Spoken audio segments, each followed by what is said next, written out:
Just like we always say, Lord Jesus.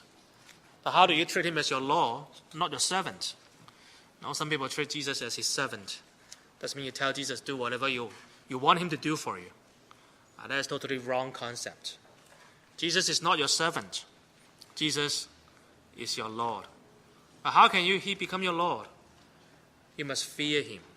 You must respect him as your ultimate boss, your ultimate creator, your owner, your everything.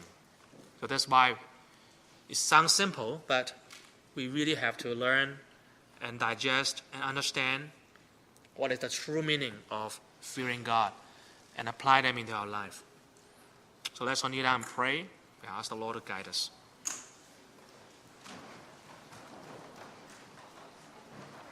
And yesterday night, we talked about what does it mean to fear God, right? And what is the benefit first? Fearing God always can put us into the right path of wisdom. That means after you have this attitude of fearing God, you'll be wiser. It's not the other way around. You are smart, you are wise, so you choose to fear God. No. But rather is you have the right attitude before God, you fear him, and because of this principle in your mind, whatever you make decision is going to be the right one. And it's going to bring long-term benefits because God will look after and watch over you. But if you use your own smartness or own so-called street smart or your own knowledge or you follow the worldly perspective of doing things, maybe immediately you have some benefits. It seems you gain something, but after all, eternally speaking, and in looking back in our life many, many years later, we will find out that actually we are not that wise. Well, we could have done better. Also, we all talk about the benefit of fearing God is you can trust in God and God can guide you and God bless you all your life. So we will start talking about what is the attitude of fearing God. We're still working on Proverbs chapter 3, verse 5. Let's turn to Proverbs chapter 3, verse 5. I'll need some of you to read the verses for me. So starting from sister, one verses each, right? If I say read verse, so maybe starting from Jackie, please. Chapter 3, verse 5. Trust in the Lord with all your heart and lean not on your own understanding. Okay, next, Jiao Jiao. Verse 6.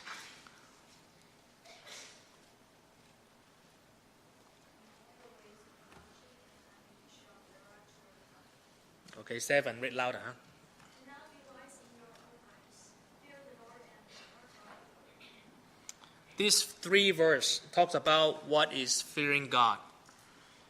And this is one of the most favorite words from the book of Proverbs and even the whole Bible. A lot of Christian, a lot of brother and sister find that verse very handy, very useful when you need to facing a major decision. You need to make a decision very soon, and that decision usually is having a long-term effect. Well, what do you eat this lunch is not a major decision, right? Whether you eat or you fast, or whether you eat 1 plate or 2 plates, of course it'll determine your weight, right? But will not change your life forever. But some decision you make will change your life, the rest of your life, and very, very long term. For example, where are we going to study? Which school? What program we are doing?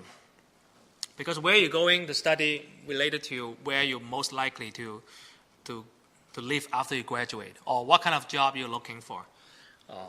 Or after you graduate school, you finish school, you look for work, and your workplace will determine what kind of people you are meeting and your career path. And of course, the longer range decision is who are you going to be in the courtship or in the matchmaking, or eventually who are you going to marry to. That even affect the rest of your life so much, even your later generation. So every time you're facing a major decision, what is fearing God? Fearing God is you don't make your own decision. Can you imagine if you are just a very junior employee, the first day you report to work and you're so happy you get a job, and your boss telling you that, okay, this is your desk and I'm going to give some work for you to handle. The first day going to work, I think for everybody. We'll be so trampling. We'll be so thankful we got a job. And we don't know everything. So we want to make sure everything we do is whatever the boss tells you to do. And you don't want to mess it up. And you don't want to displease your boss. And almost you want to ask everything before you do anything. How many of you have been working already, like summer job or internship, right? Does it describe your mentality the first day or first week? Isn't it? You're really afraid of making any mistake. So if possible, you want to ask every single thing. But of course, sometimes if you ask too much, it's too annoying for your boss, right? But especially if you're not very sure about something, you better ask. Otherwise, you make big mistake and you screw up things, and it looks bad on you, right?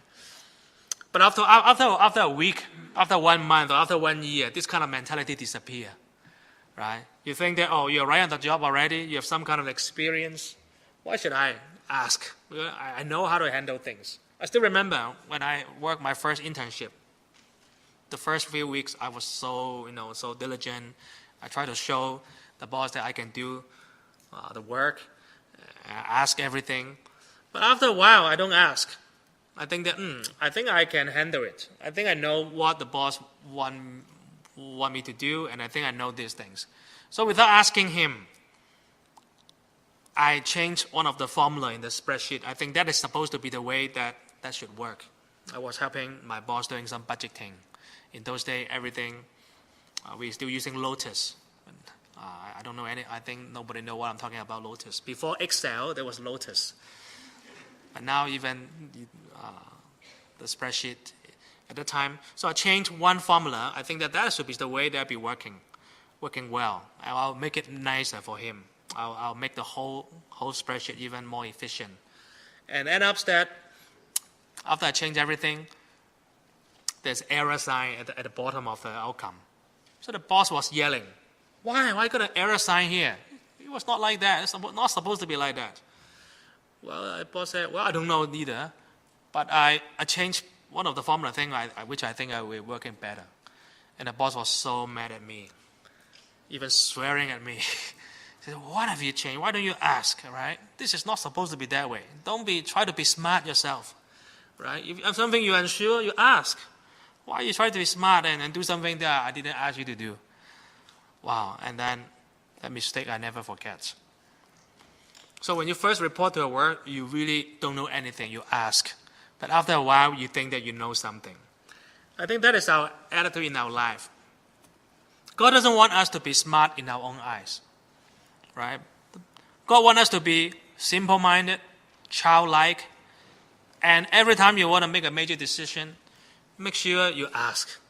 You ask your boss, your biggest boss in your life, your Lord. That's why you call Lord Jesus, right? It's not servant Jesus. But most of the time, we treat Jesus as our servant. Why? Usually you don't talk to him, you don't ask his opinions. But when you need something, okay, you come to church, or you need him to pray. Jesus, this is my shopping list. Right? This is what I need you to achieve for me. This is what I want, and give it to me. And then you pray, hard. Well, sometimes you get it, sometimes you don't. If they didn't give it to you, you're a little bit mad. You treat Jesus like a servant. Do the things, get the things for me. But it's not the right way. And sometimes after we make a mistake, we come back. Oh, God, please, why? Why I'm in a mess now? You fix it for me. This is not the right attitude.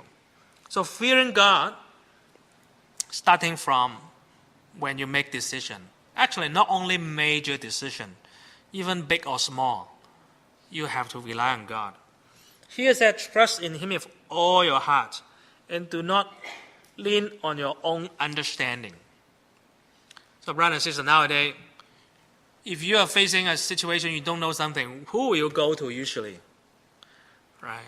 In the old days, people don't know anything or need advice. Usually they ask their parents or ask somebody who's older, more experienced, the senior. There was when we have a smaller community, everybody's closer to each other. And maybe you go to the library or find some books, get some information. And nowadays, nobody talks to parents, or usually talk less. Go to the library or no need, too far away. Everybody asks who? Everybody asks Google, right? Where are we going to eat today? Oh, let's Google it. Is the restaurant good? Okay, let's Google it. How to get there? Oh, let's Google it. Nowadays, it seems that our life is not complete without asking the internet or so-called finding information.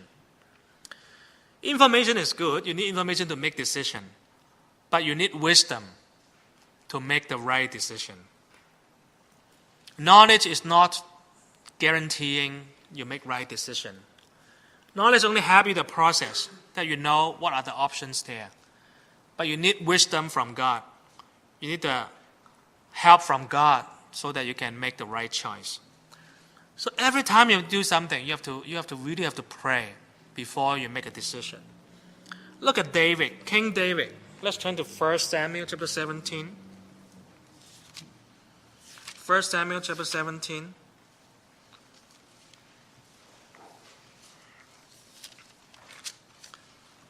We know the story very well. He was a young boy going to the battlefield to visit his brother.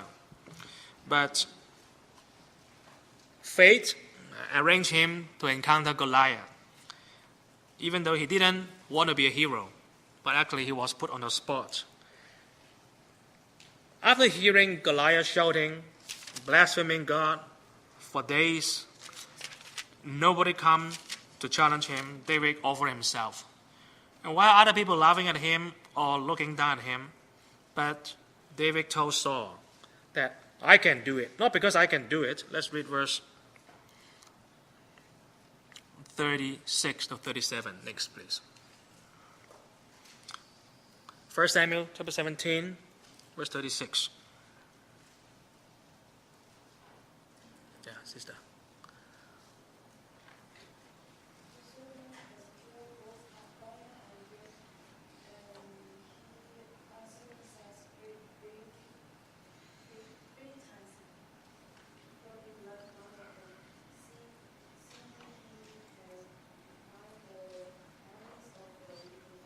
Thirty-seven next.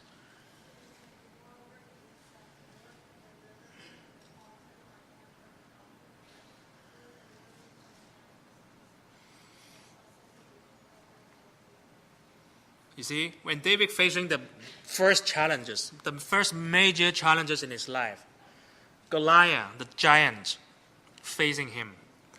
This Goliath can easily just crush him. I think if Goliath just fall down, he can just kill him because he's too heavy.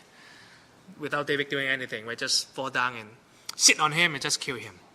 Because Goliath is too big for David.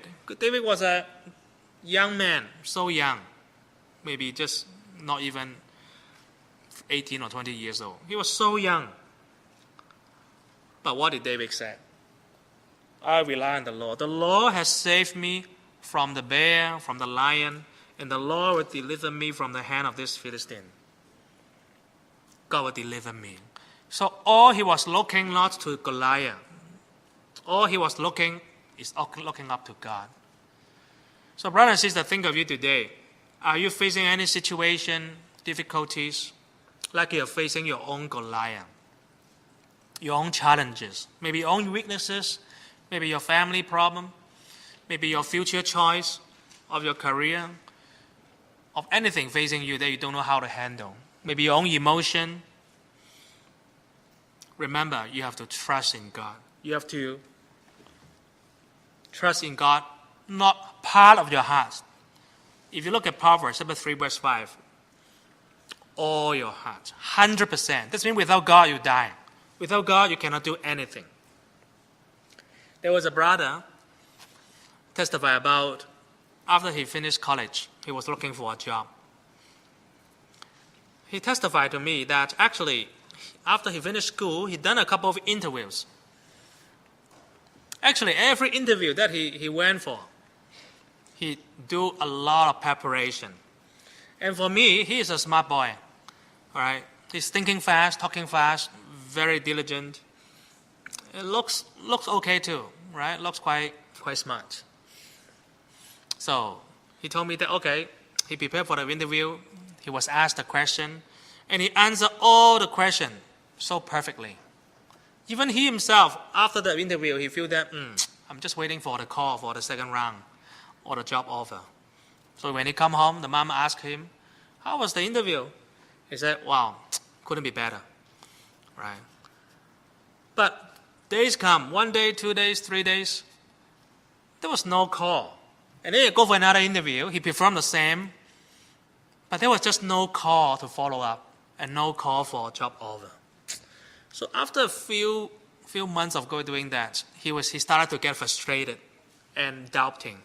Because for his program, if he don't get a job, he cannot get experience, then he cannot move on his career.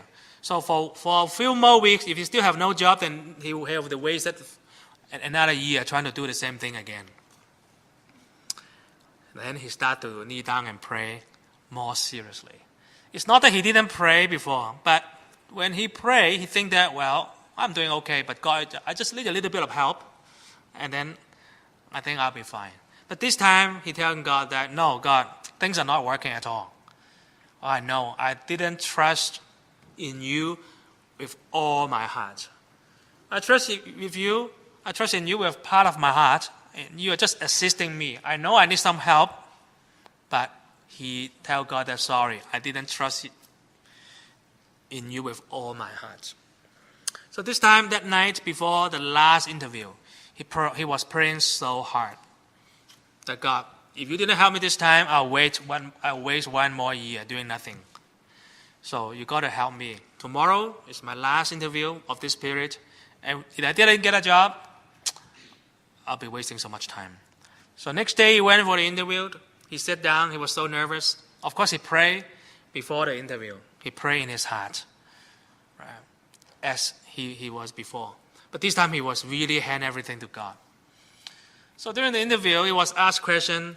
And that time I get a little bit of nervousness, right, because it was the last chance. So actually he didn't reply all the questions very well. He actually, after the interview, he was really frustrated. This interview is the worst interview over the few months period. If the previous interview that I performed so well didn't get it, and for sure this time I won't get it. So when he go home, the mom asked him, how are you doing? How was the interview? The brother said, bad. This time for sure I didn't get it. The mom said, don't worry, right? You try your best. Don't blame yourself, right? So everybody is kind of prepared. It's a failure this time. No expectation at all. He's saying, okay, another year is another year then. I have to wait another year. And guess what's happened? 2 days later, the phone rang. The brother was even sleeping. He's thinking, okay, I have another year break, right? Just sleeping in a little bit. While I was sleeping at 10 o'clock in the morning, the phone rang. Oh, Mr. So-and-so, congratulations, you get a job. The brother said, what? What job? What are you talking about? Yeah, are you Mr. So-and-so? Oh, yes, I am. I said, congratulations, you are through the interview. When are you reporting to work? I said, oh, thank you. Oh, and I just starting to wake up from the dream. And testify. Really, it's not how smart you are. It's God who controls every outcome in your life. Right? There's so many people who are smarter than you outside. There's so many people who are more capable. But if God is with you, if God wants to bless you, if God wants to give this to you, if this is the path God wants you to go, you don't have to be afraid that you are not as good as other people. Right? There's another sister testified to me. She told me that her husband, she married her husband also through matchmaking. Nowadays, matchmaking is quite good, Yeah. You have to trust in God. Of course, I'm not saying that it's bad that you can look for your own, right? If there's the way, there's the way. But matchmaking also, you seek help and you pray, and then the matchmaker helps you set it up. All the things are working fine too. So that sister was married through matchmaking. Yeah. And she testified to me. It's because I asked her, how was the marriage, right? After some years. We have to do after matchmaking service. We do not just matchmaking and don't mind them, right? Usually we ask them how things doing. Well, she said, well, thank God it's really good, right? Because during the process, she really, really trusts in God. and she saw God's guidance. But I'm not talking about matchmaking right now. That's not a topic. I was talking about how the family doing financially, right? Because I know you have kids now, you're not working, and your husband is working. Can the family be maintaining all right? She told me, wow, it's wonderful. She told me that my husband is not that smart. Compared to other youth in the church, she's very honest. My husband is not the smart type. She's not a very good talker. She didn't graduate from the top school. She even didn't have any professional license, like lawyer, engineer, or very professional qualification. But he was just so blessed by God. Throughout his career, he needed to change jobs. Every time he changed job, he was given a better opportunity. Those opportunities are usually given to those who have a much higher qualification, like have to have an MBA at least, or you're from an accountant degree, so you can be those kind of position. But he has none of that. But throughout past few years, every time he changed job, God just bless him. Not only the money, but he see the way that God is guiding him. So the more we find out that, you don't have to worry. You just trust in God, do your own duty, be loyal, be faithful in your work, and God will open way for you. Fear God. He didn't try to be smart and maneuvering and try to please boss or do it. He just do his job and God bless him. So fearing God is putting all your trust in him. Yes, you have to try your best, but your heart is, that God decide everything. So I hope that we can remember Proverbs chapter 3, verse 5. Proverbs chapter 3, verse 5 to 6 to 7 is one of the most important verse in the book of Proverbs. And you know what I mean by now, right? In the afternoon, what are you having? Test, right? So these few verses, you got to memorize it. It's too short, right? It's only like 3 verses. Of 30 verses. How many of you have chosen this verse of your 30 verses memory verse? Wow, you're so wise. And if there's 3 verses from you have to get out of this class, and this is the 3 verse, right? If you can really not only memorize it, but remember it, practice it, in your whole life, you don't have to worry, right? So these few verses, but don't stop there, right? Don't stop there. Verse 8. Verse 8. Next, please. Proverbs 3:8.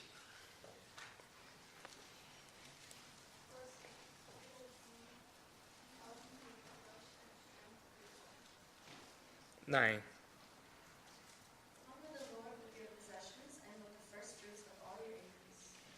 10.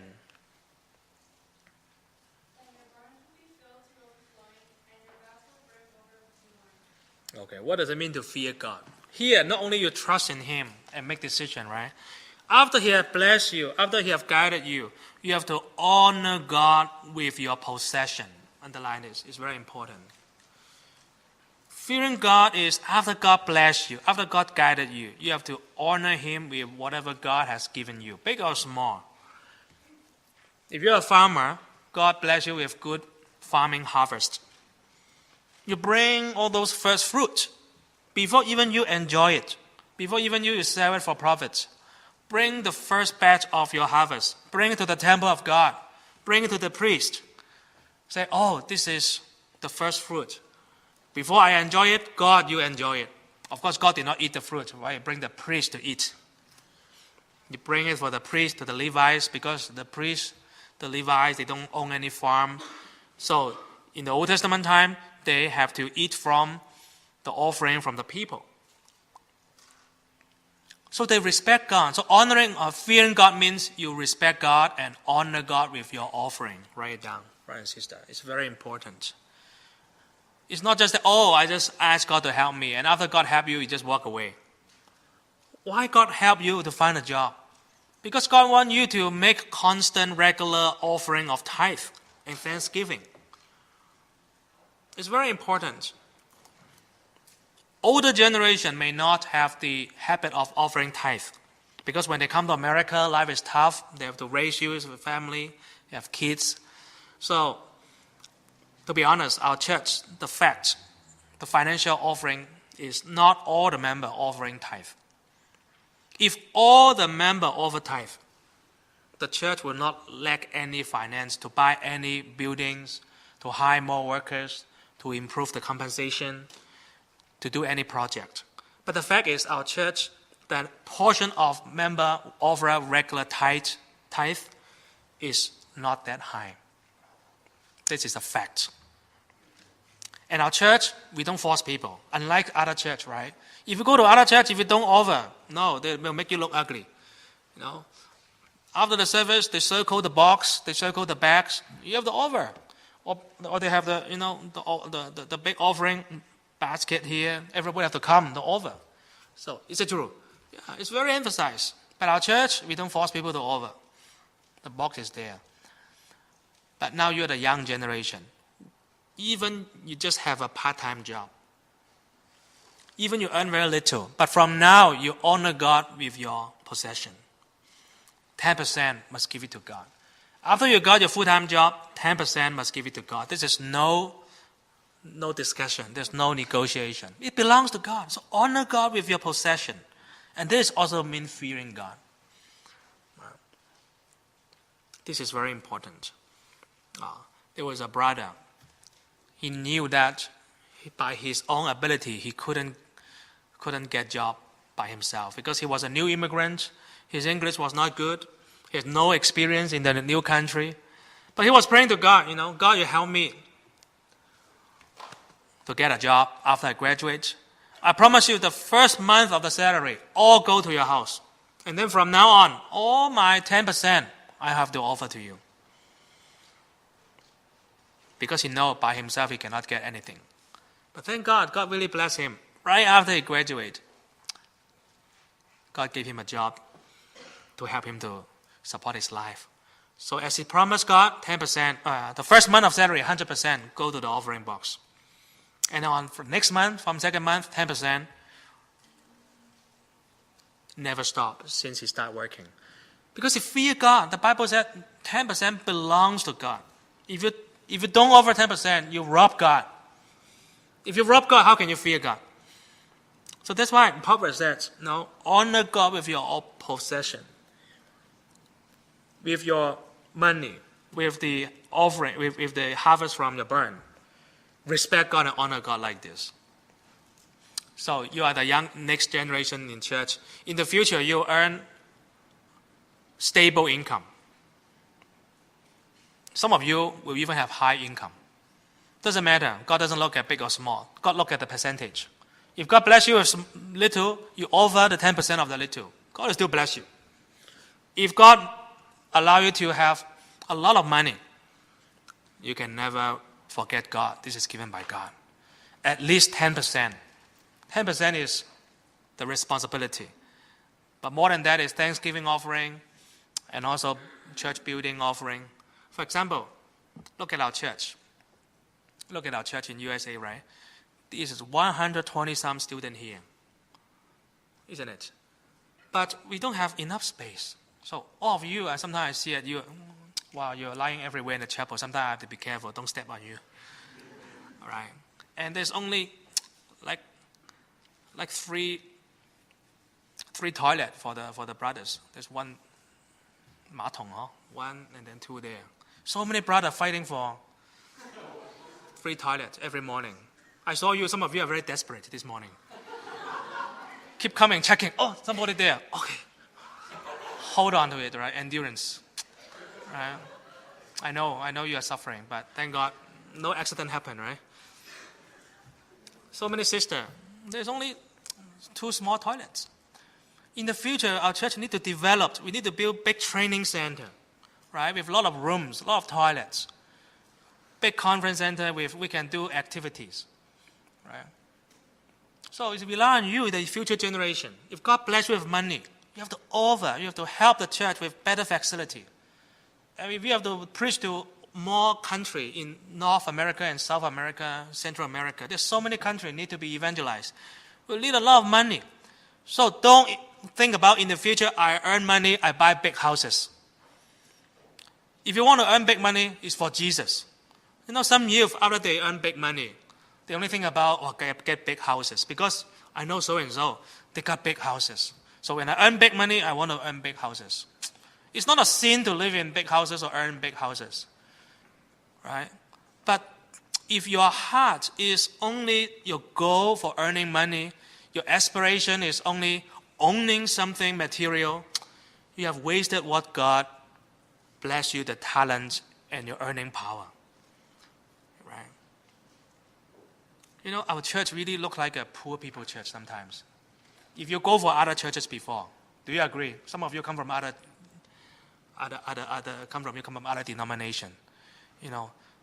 Other people, the church, they offer and they build nice buildings, nice facility for training. But after so many years, our building is very primitive facility. Can you imagine? This is one of the biggest building we can hold, but 120 people, we cannot fit here. Right? So in the future, it's rely on you. Some of you will work in tech industry, earn big bucks. Some of you will be doctor, lawyer, engineer. You earn big bucks. If God bless you to earn big bucks, it's to honor God, to help the church, not your own enjoyment only. Life can be just simple, but do something for Jesus. Right? Honor God with whatever you have. So, I know all of you are very smart, and you study hard, you work hard. God bless you physically. But remember, honor God with your possession. And that is the way also to fear God. Sometimes I was thinking, why Solomon, who was so wise, who had all the wisdom that he needed, when he asked God, God blessed him with wisdom, right? Even last night, one brother asked me the question, why Solomon will commit sin, even though he was so wise? Have you think about this problem?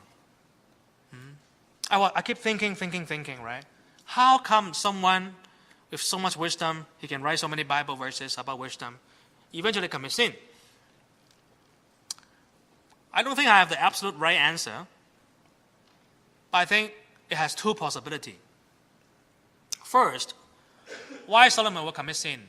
Because he has been a king for a long time and he enjoyed absolute power. Nobody can rebuke him, nobody can correct him, right? So there's a saying, power brings corruption. Absolute power brings absolute corruption. That may be true in some sense. Look at the politician, right? When they're in the opposition, they scolded the government. They say, oh, you're corrupt. So that people can vote for them. They can go become the government. And when they become government, what happened? Now it's my turn to be corrupt. Right? Now it's my turn to get something. Right? When you have no power, you cannot be corrupt. But after you get power, wow, you get corruption because nobody can control you. Of course, in a democracy, there's supposed to be opposition. But look at King Solomon. He had no opposition. He was the king. He can get whatever he wants. Whatever he wished for, he get it. Whatever he wants, he get it. Nobody can rebuke him. Nobody can say anything to him. And that lies the downfall.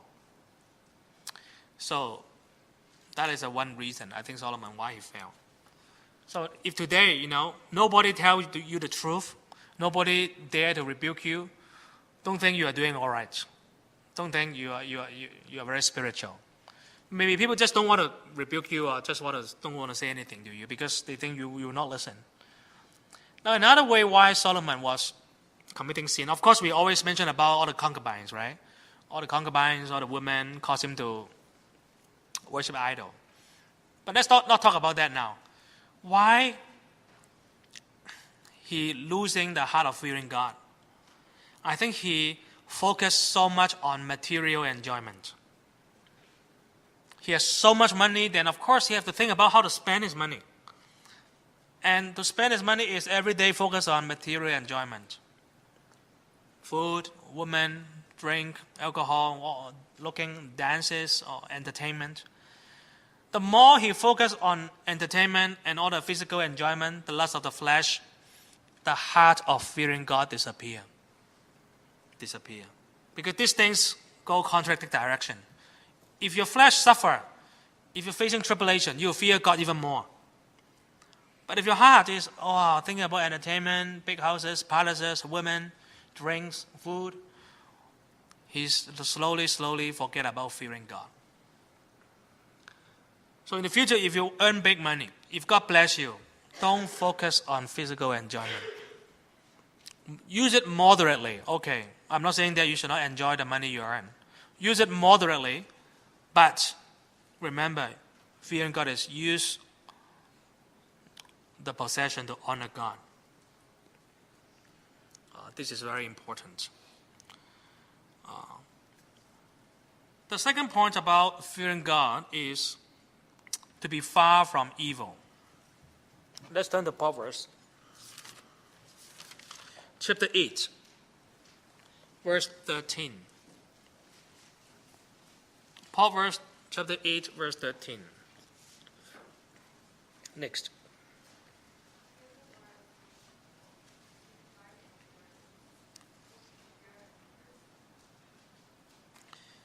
Fearing God is about hating evil. Far from evil. Why? Why so? Because the Bible tells us very clearly, God is a jealous God. God is a jealous God. What does it mean, jealous God? That He only wants you to love Him. He only wants you to love what He loves. If you fear God, you hate what God hates. And you love what God loves. So fearing God is, we put it in a very simple term, because God hates evil. God hates sin. So if you fear God, you hate evil, just like God. But the fact is, evil things often is very attractive. Catch the mind. Because we have sinful nature.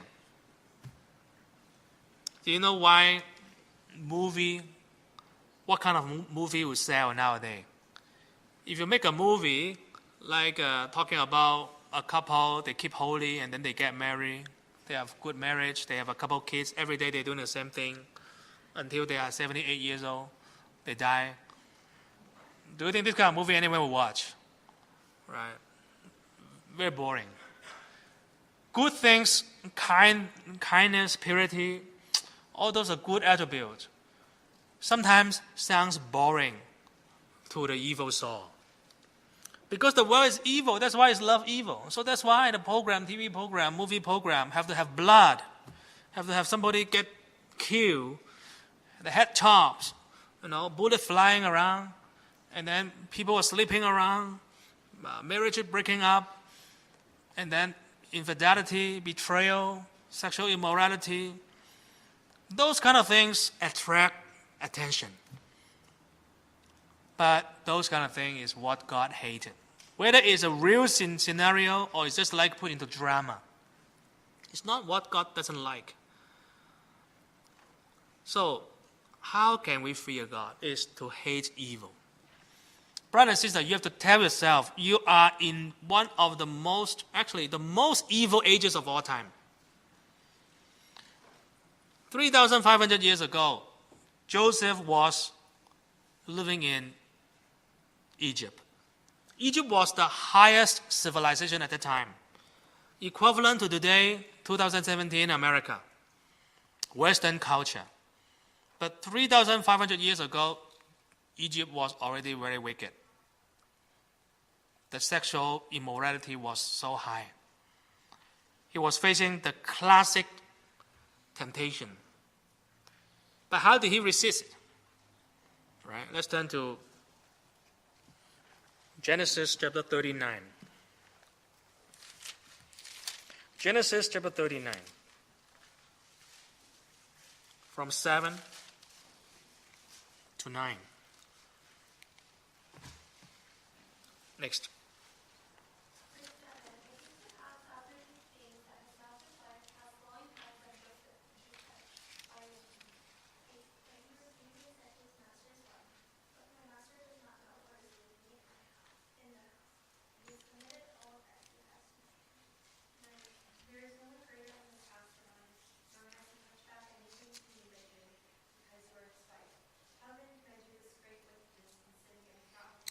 Okay, from young, we listen to this story. Joseph was tempted by his master's wife. Why Joseph was tempted? What was the setting of temptation? There has to have a setting of temptation. Temptation always have a background, have a setting. Sometimes we put ourselves into temptation. You put yourself into trouble. But sometimes temptation just suddenly come to you. It's not you seek it, but rather it just come to you. So why Joseph faced temptation? We have to start from verse 6. He worked in Potiphar's house. He was very faithful. Potiphar trusted him in everything. So this means Potiphar is not around all the time. He was busy. He was a manager in the house, or called butler, right? 管家. He was the one working in the family, in charge of everything. But why he faced temptation? Verse 6, end of verse 6. Because what? He was handsome. He was fair. So what does it mean? Why Joseph faced temptation? If Joseph looks very ugly, very out of shape, bald head, right? Do you think he will face temptation? If he's an old guy there, middle-aged man at least, maybe still he faced temptation, but not that much. So brothers, if you look at the mirror, you're not very happy with your look, you should thank God. I'm not that handsome, right? I wish I could look like Preacher Timothy. No, just kidding. I'm not handsome either, right? Sometimes I look at the mirror. I tell my wife, I'm not handsome. Why you like me? I say, because you are not handsome, so you're feeling more safe. So look at the mirror, brothers. You look at the mirror and say, oh, I'm not handsome. The first thing you say, thank God. If you look at the mirror and say, oh, every day you're enjoying your own look. You have to pray 2 hours every day. Because the temptation you face is more than the one who look ordinary. Sister, the same. If every day you look at the mirror, wow, you spend 1 hour just doing your hair and face, you have to be very careful. The more you make it beautiful, the more temptation you're attracting from outside. I'm not saying that you should not do makeup or hair, anything, right? Moderate, right? But you look at the mirror, you say, my look is very normal. I worry about that. Maybe in the future, nobody will like you, like me. Don't worry. Go, just arrange one person to like you, that's enough. If you attract 1,000 people to like you at the same time, you're in trouble. Right? You have to make decisions, you have to reject people. So much trouble, right? So Joseph was tempted. Well, he can't help it because he was handsome. But you have to do more spiritual cultivation to resist those temptations. So brothers, you're all thanking God this morning, right? We all look normal. Not too handsome, not too... It's okay. If God bless you, you still find a wife. No problem. Okay, time's up. We'll continue later. Let's pray in silence.